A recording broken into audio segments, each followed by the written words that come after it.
Hello, hello, and welcome to the Borealis Experience. I'm so excited to have Broc with me today. He will share a very exceptional story, and yeah, I picked him out because he's also very active on Facebook and posts a lot of very inspirational posts and videos. His latest video here that I watched is about the importance to know your limits and to not burn yourself out. Sometimes when we're very ambitious and very driven, we forget that, yeah, we have a body to take care of. We might have a family, we have loved ones that we have to spend time with or want to spend time with, not only for their sake, but for our own emotional and mental well being. So, yeah, I'm very, very happy that Broc made the time for us to be here today. And I would like to invite him to share a little bit of background story of what ignited all these beautiful gratitude videos and other important messages that you are sharing with us right now, so that people, yeah, learn about you and what is driving you. Welcome to the show. Thank you so much. Thanks for having me. You said it's kind of different getting the opportunity to speak about it, because usually I'm just writing messages back to people that have said something or a comment on. I call them the Tuesday tips and my Gratitude Wednesday videos that I'll post out there just on Facebook. But the journey started just over a year ago for me. A lot of the messages that I come up with have only just kind of been in reflection over this last year. I've gone through a difficult journey with health, and I was definitely, as you had mentioned, there are a lot of people kind of burn the candle at both ends and are working hard to move forward in perhaps their career or whatever it may be that their passion may be. And I love my work, and I love what I get to do every day for work, but it can't be your only thing, and come to that realization over time. So if I go back in a little bit and give you a bit of my background, I live here in Lethbridge, and I grew up in Southern Alberta, went to the university here and to a couple other universities. I apologize if you hear vehicles out front. I, unfortunately, I'm not in the mountains like you right now, but yeah, so I went to university here and then went to university out east at Queen's University and did my master's down in the States at Gonzaga. And I had the opportunity to come back home and teach, and then became a principal fairly quickly. At 27, I got my first administrative position as a principal, and have been doing that since. But I've got the chance to build some other businesses in between there, and get the chance to work and I guess you would say coach or mentor people that are going through those similar experiences of building teams up and trying to change school cultures or trying to change business culture. And I've been blessed to be able to do that. And so, unfortunately, last year, I was having social distancing drinks with some of my buddies. My wife was at our cabin in British Columbia with her mom doing some painting. We had just kind of finished up building, and I wasn't feeling well. And the guys had left for the evening, and I had a really bad stomach ache. I thought maybe I had food poisoning or something. And so I decided, you know what, I can't sleep. I'm not feeling well. I'm just going to shower and get ready and go to work a few hours early. So on my way to the washroom, just was heading over to the bathroom, and I passed out. I had a massive, what they call a seizure, and I passed out in the washroom. And when the ladies at work, I have two assistants that take care of me in the school, and when I wasn't there, because usually I'm there the first one of the day, they knew something was up, and they called my emergency contacts out at our life. Thank goodness we don't have cellular coverage. Otherwise, I'd work too much. And they sent my emergency contacts, my parents, and one of my aunts over to my house, and they found me in the bathroom. So I think I'm pretty lucky. I'm in it either way. I might not have made it into the bathroom, could have been hurt somewhere else. Or another couple of minutes later, I would have been in the shower and I could have drowned. So, you can count your blessings that way and just say, I was fortunate that happened. And they were able to get me stable here in Lethbridge. And I got to thank the docs there for that. And then was flown to the ICU unit in Foothills by Stars. And there they got me stabilized, and they found that I had a couple of brain tumors from there. So because of my seizure, I had to wait quite a while before they could take me in for surgery. It was about 6 weeks because I just wasn't strong enough to go through the surgery. And went through brain surgery and had 2 tumors removed, one about the size of an orange, and then the other one about the size of a walnut. So that was a different experience. I had no telltale signs of having cancer beforehand. Healthy, like you said, I would admit that I was a workaholic, but I had no issues with staying healthy and being able to handle 16-hour days, not just for work, but doing things for the community, fundraising and things like that. But yeah, it definitely was a surprise to me and my family. And ever since, it's been a journey of recovery. And I've had the opportunity from there to, like I said, share some tips, I guess you would say, and my experience going through this and what I've learned and some of the lessons I've learned throughout. So that's the year in a nutshell. And now I'm in a situation where I'm kind of in recovery, but as any cancer patient would know, it's more like you just kind of wait month to month to hear what's going to be coming next. You have an MRI, and then you wait a few days and you hear, or you sit down in front of Zoom, or you meet with your oncology team and they tell you, okay, this is where you're at, this is what we see. And so you're doing this for the next month, or we're going to see you. I'm hoping in my meeting on August 3rd that they're going to say, we get to push your MRIs to every 3 months now, which is hopeful, and which means that things are looking good. So that's where I hope I'm at the end of the month here, and then beginning of August. So yeah, that's kind of a basic of what's happened to me over this last year. But yeah, like you said, a lot of people ask, Broc, how do you stay positive and upbeat about your situation? And I've kind of learned to say, the things that you're not in control of, you don't need to worry about in your life. The things that you can control, the biggest one I've always talked about this with my staff and friends and family is your attitude. Nobody else is in charge of that but yourself. Charles Swindoll has a famous quote, and it's like, life is 10% what happens to you, 90% on how you react to it. And that's the truth. Like 10%, there's no way I would have known that I had cancer. That's 10% of what I'm not in control of, but I'm in control of 90% of everything else, how I'm going to react to it. So I'm in charge of what I intake into my body and eating healthy, exercising, keeping a positive mindset, and doing my best to stay as positive as I can be, but also support my family through this experience, because I'm not the only one going through it. They are going through it just as much as I am. So yeah, that's the basics. Well, got some friends coming to say hi. Sorry, my pup's just walking by. My son is coming up. You want to say hi? Hi. Hello. Yeah. Okay. See you guys. Yeah.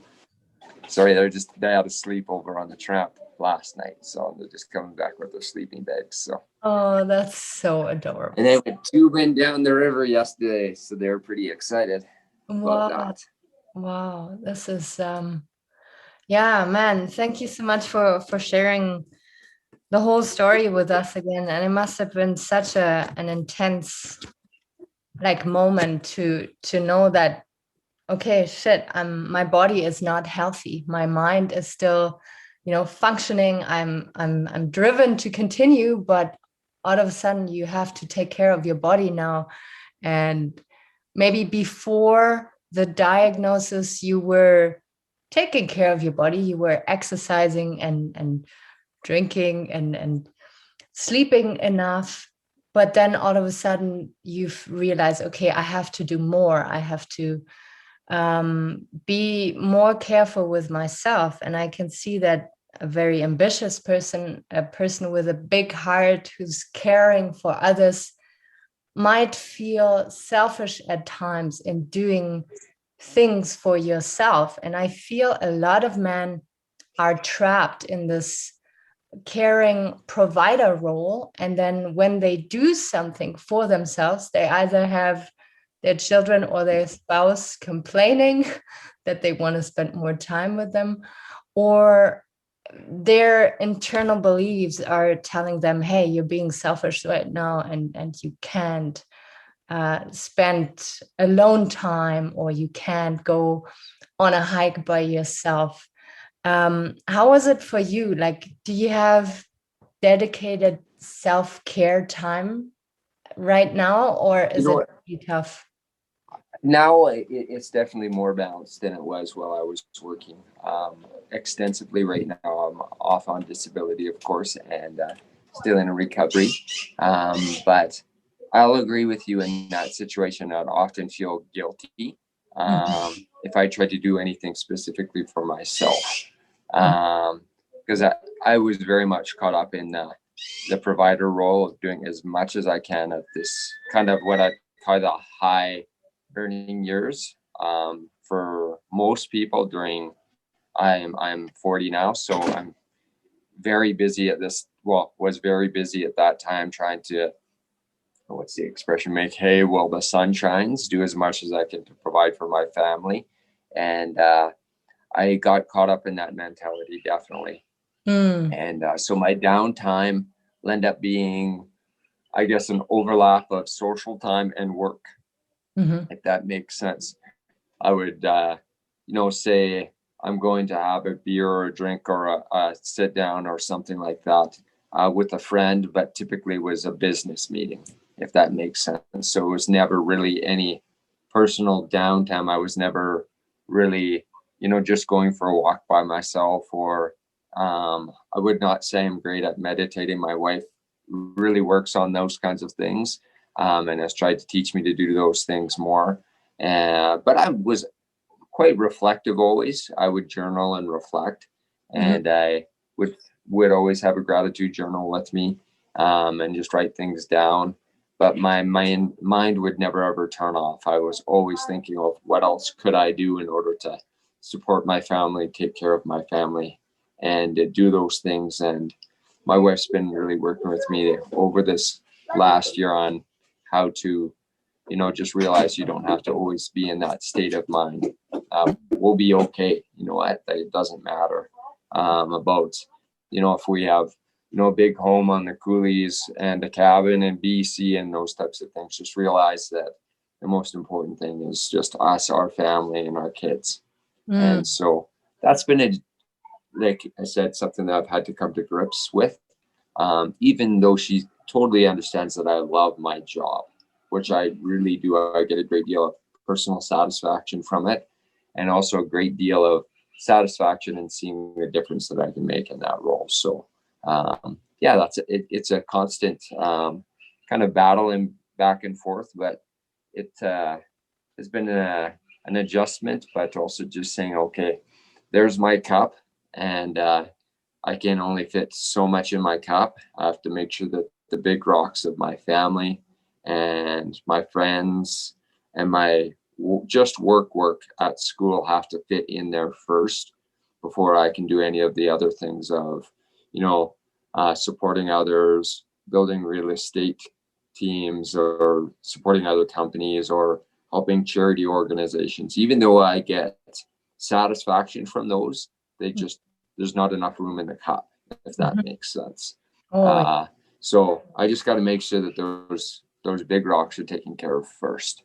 yeah, yeah. I love that picture. It helps a lot of people to realize, like, where am I putting my energy and where am I not putting any energy, and maybe wondering why relationships are falling apart, for guys, not in your case, but for guys who are caught in the provider role again, and then they come home and they feel like, oh, they're not really, I don't know, they don't fit into the family anymore because they are doing their own thing now that you're gone and just focusing on making money. It's a very tough balance, and a lot of people like you who have to go through intense, like, situations have the possibility to have that reset and to see, okay, I have to change things. And a lot of people who don't go through pain keep doing and burn themselves out and then face divorce. And but both, like, I don't want to say I'd wish cancer on a person, but both situations are just as painful. Would you say that this situation brought you closer to your spirituality, like closer to yourself again?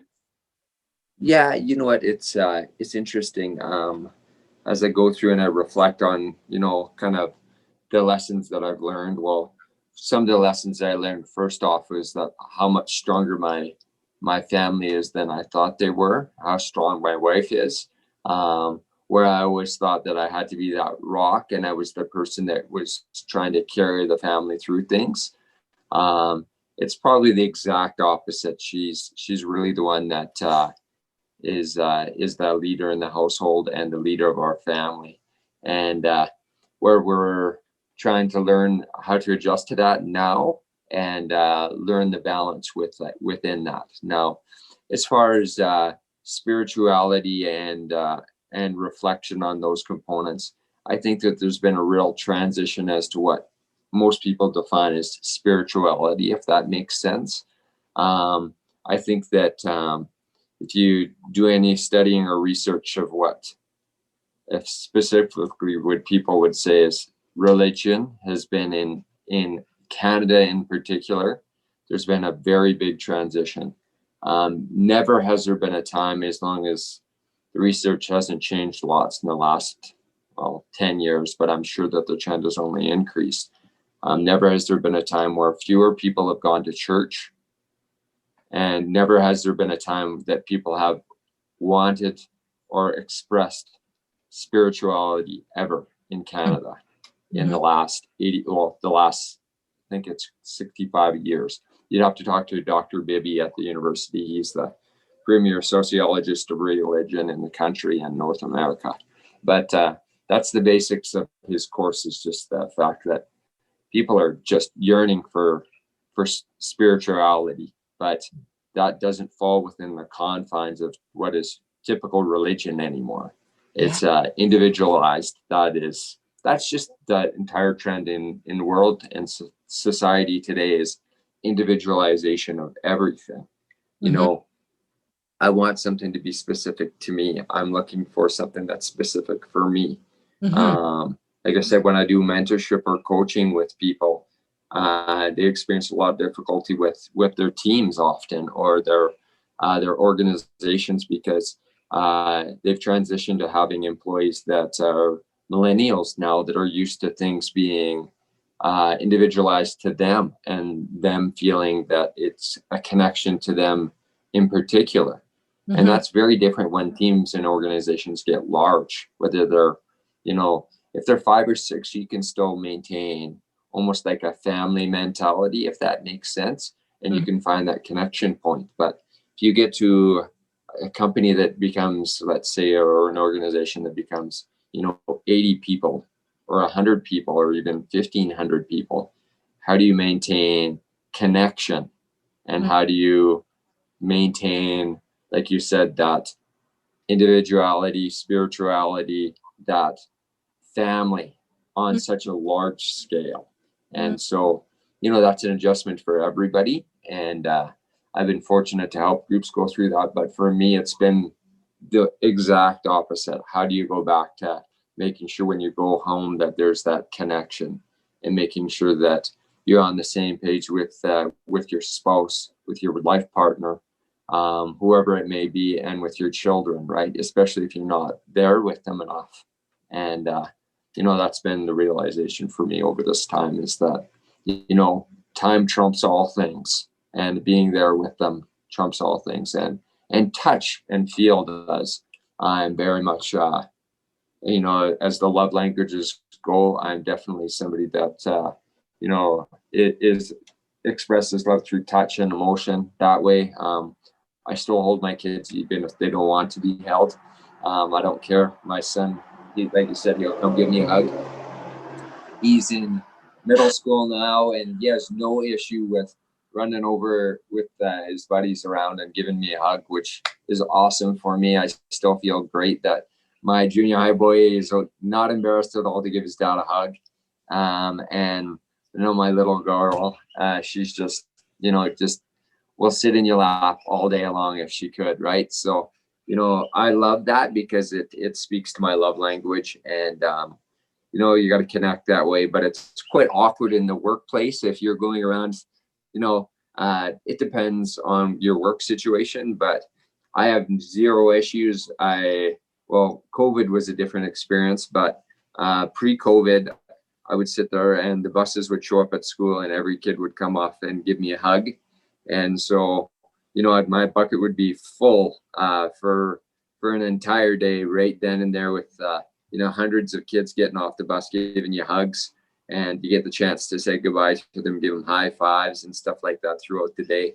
So it doesn't get much better than that. Just imagine if we lived in a place where the Walmart greeter, you felt good enough with them that you could give them a hug every time you went into the store, right? That's what it is like for me when I get to go to work. And, I'm pretty blessed that way, not only with the kids because they're younger, but even when I was at high school and at the end of the year, the big guys that I would coach and teach and I was principal of would go across the stage at grad and pick me off the ground and big bear hugs in there.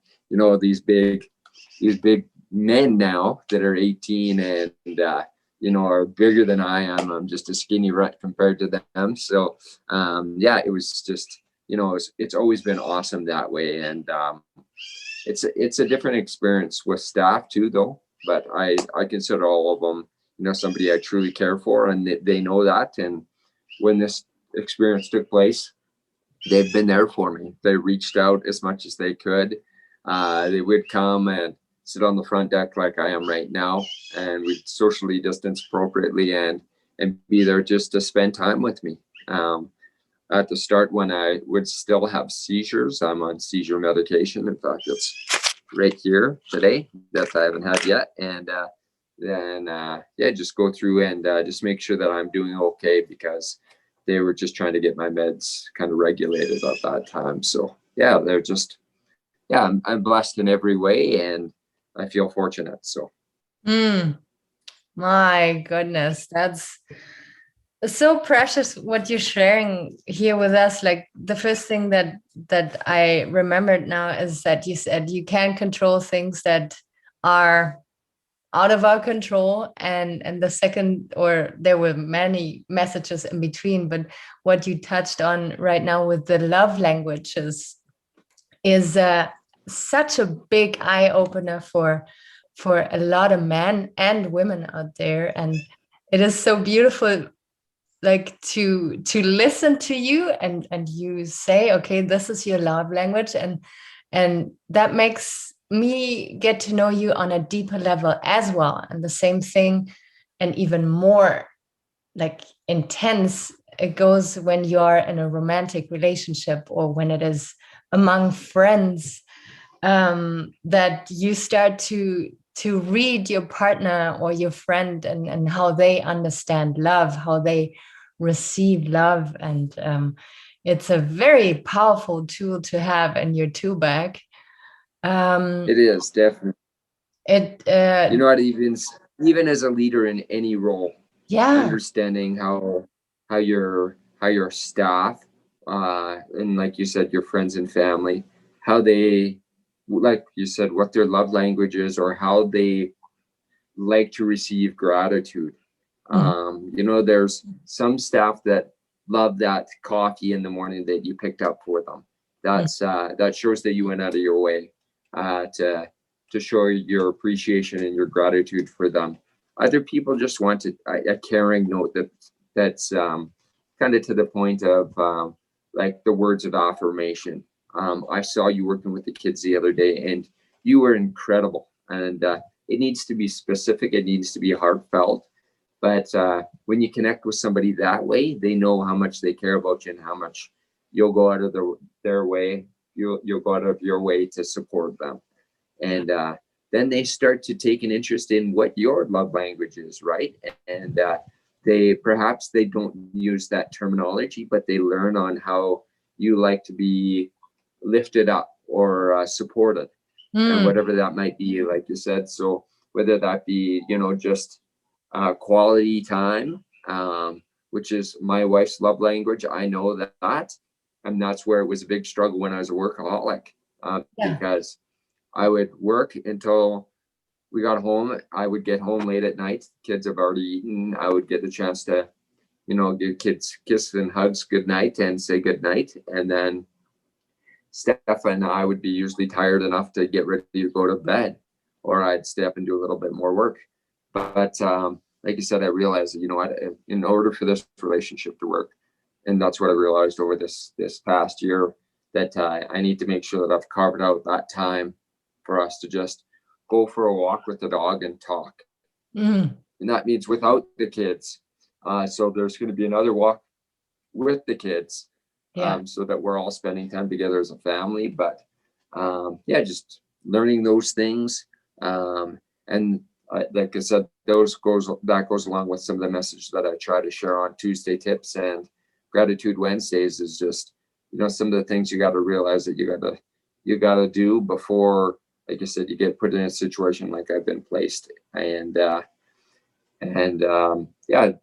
the basics of what I do on those Tuesdays and Wednesdays, is just go through messages like that.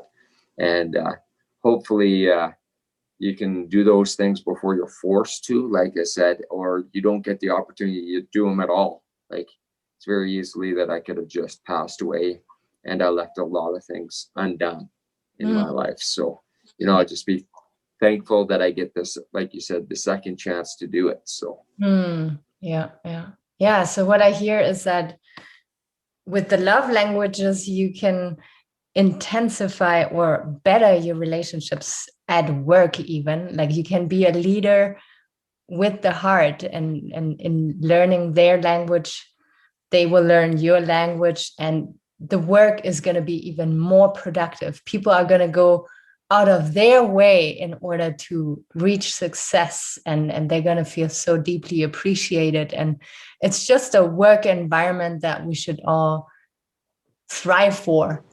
And another thing that I hear here is that you are setting yourself apart from the warriors, and you joined the kings, the men who live in the king energy. I read such a beautiful article here the other day about warriors being, the go-getters, the ambitious men, and the guys who get things done. And the king is the person who at the same time cares so deeply about his queen and about what she needs, the way she receives love, and deeply cares about his community and lifts other people up, and is not only concerned about his ambition. And to have that awakening, yet to see all of a sudden, oh my God, like my wife felt neglected for all these years and was nagging and was, maybe not your wife, but some women start nagging. No. There's definitely times where we had conversations in which I have to be honest, Aurora, that I was just like, put my head down and be like, you're 100% correct. I don't know if I vocalized it as much as I should have, but no, I was definitely that person that situation where I was not given enough time to my family and to my wife. Yeah. So, Yeah. And now you get that realization. well, definitely learning that lesson and know going forward that I need to ensure that there's that balance. But I love that analogy, but I really would just put it down to what you have as your definition of a leader. Honestly, I believe in I believe in servant leadership. I believe that a leader is there to serve their employees, their family, whoever it may be, their friends. I said, if you're not doing your job right as a leader, then your employees can't do their job right. And I believe in that servant mentality, that I would never ask anybody on my staff to ever do anything that I wouldn't do first or lead by example. So I think that goes back to, just like you said, being there for your people, showing them that you care, and then it becomes reciprocal. And that's way I hope you never go into an environment like, and I've said this in Tuesday tips, like, life is too short not to love what you're doing. So if you're going to be spending essentially a third of your time working, that's what, the typical environment is, with 8 hours a day sleeping, 8 hours a day at work, and maybe a few hours a day with family, then you better love what you're doing, and you better love being around the people that you're with. If not, quit. Honestly, quit. And I don't say this often, but I've left very successful positions in the past because the people that I should be looking up to, I was not inspired by them. In fact, I felt, I don't know if I want to say not disgusted, but I felt like they were not the type of person that I aspired to be.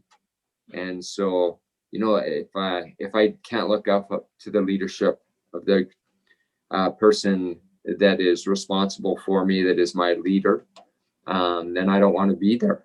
And I'm fortunate here in Lethbridge right now that my superintendent, and who's in charge of the Lethbridge School District, she is a true warrior, as you might put it, and she inspires, and she works so hard. She has such a big heart. She's reached out to me many times to see if I need any support, and I know it's genuine. And those are the kind of people you want to go work for, and those are the types of environments you want to be in. And but I've been in other places where, like you said, you might feel appreciated at times, but you also know that that's not genuinely coming from that person. They haven't made an investment in you. And so, you know what, I always try to go into any of those situations with an investment, knowing that not only am I going to give everything I can to this person, but I know that that's going to come back to me from them as well. I'm going to share a tiny story if I can, because I think it really pertains to it. There's an old teacher, and he's a mentor of my wife's, actually. He was a teacher out in Tabor, and he was a biology teacher at high school. And there was a math teacher that was across the hallway, and they came up to a student and said, "Why did you do so poorly on your math test?" The student was quite academic and did very well. "Why'd you do so bad on your math test on Tuesday? You usually perform much better than this." "Well, I also had a biology test on that day, and I didn't want to disappoint Mr. Cleland." And so they obviously spent more time studying and preparing for the exam for Mr. Cleland, because they had that emotional connection, that relationship with him. And so it goes right back to what you said, like, you have an environment that's significantly more productive, an environment that has reduced sickness, has people that are happy, less stress, when there's connection there.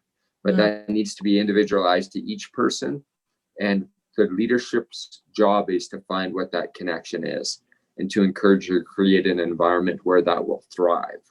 And if you haven't done that job successfully, you're going to have internal strife, stress, you're going to have fighting, you're going to have an unsuccessful company. You're going to have an unsuccessful environment, and you're going to have clients that aren't going to be happy with you.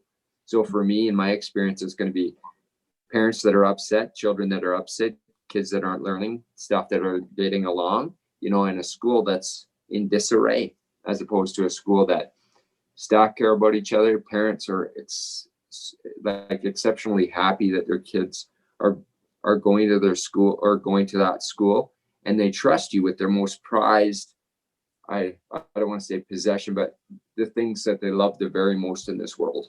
That's an honor for somebody to allow you to do that. It's like, man, I can't think of something better in this, like in life, than to be trusted enough with somebody's child. Like that's pretty special. So like I said, I'm lucky to have something that inspires me each day to get up and go to work. I always joke, my brother-in-law, he's in oil and gas, but both his parents were teachers. And he always says, why is it that teachers always say, I'm going to school, but I'm not going to work? Where he goes, when I say I'm going to work, teachers say, I'm going to school. You know what? For most of us, we absolutely love what we do. And I hope that's the case for anybody in whatever they do, and that they're proud of what they do, that they stand up and have a voice and say, you know what, hey, I'm proud of what I do every day, and I make a difference. And so, that's why I think some people become a workaholic too, because they love what they do and they put those other things on the back burner, and they still need to be able to love themselves as much as they love the kids that they're making a difference for. So, yeah.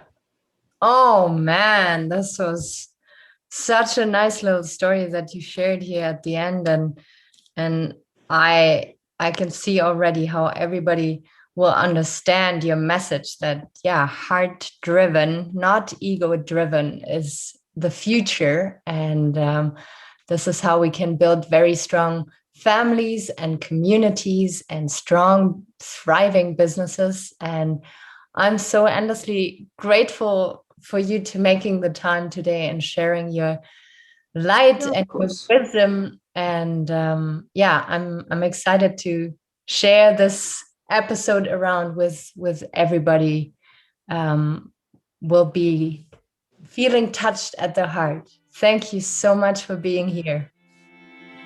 My pleasure. All the best, and can't wait to see it. All the best. Bye-bye.